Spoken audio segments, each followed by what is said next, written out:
Assalomu alaykum do'stlar, Elnur Alimov kanaliga xush kelibsiz.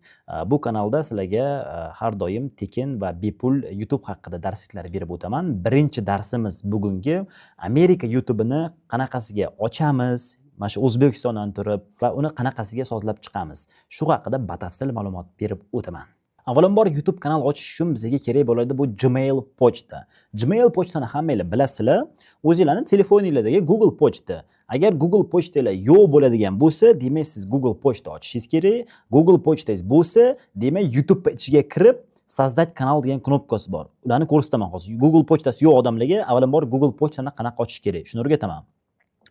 Google pochtani ochish uchun bizga shu yerda o'ziga kompyuterdan bo'lsa bo'ladi yoki telefonni o'zidan sozdать Gmail pochta deb yozamiz. Ya'ni Google pochtani yaratish. Shuni hozir shu yerga yozamiz. Так, sozdать почту. Вот, sozdать почтuni bosganimizdan keyin ikkinchisiga kiramiz. Bu yerda вот elektronniy pochta Gmail deb qo'ygan. Shu elektronniy pochta Gmailga bosamiz va shu yerda ko'rsalaringiz sozdать account deb yozib qo'ygan. Ya'ni account ochiladi. Shu account ochiladigan knopkani ustiga bosamiz. Bu yerda so'rayapti bizdan. Для личного использования или для работы и бизнеса deyapti. Для личного использования tanlaymiz. Bu shaxsiy o'zingiz uchunmi yoki biznes uchunmi deyapti. Shaxsiy o'zimiz uchun degan knopkani bosamiz.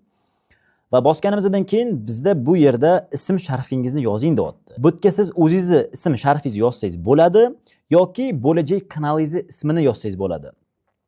Bu yerga ismingiz yozganingiz ma'qul, chunki siz YouTube kanal ochayotgan paytida YouTube kanali nomini YouTube o'zidan berasiz. Va bu Google pochtangizni unga birlashtirib qo'yasiz. Integratsiya qilib. Shundan hozir bu yerga Google pochta ochamiz.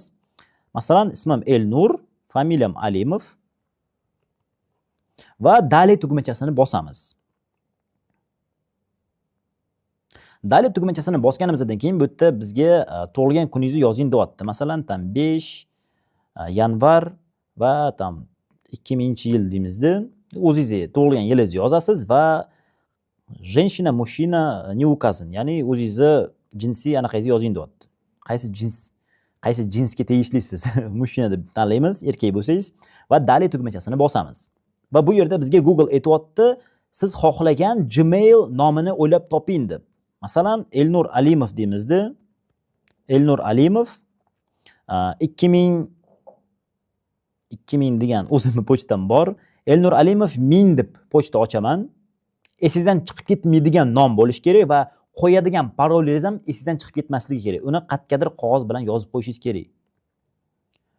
Tak, ochdik va bu yerda biz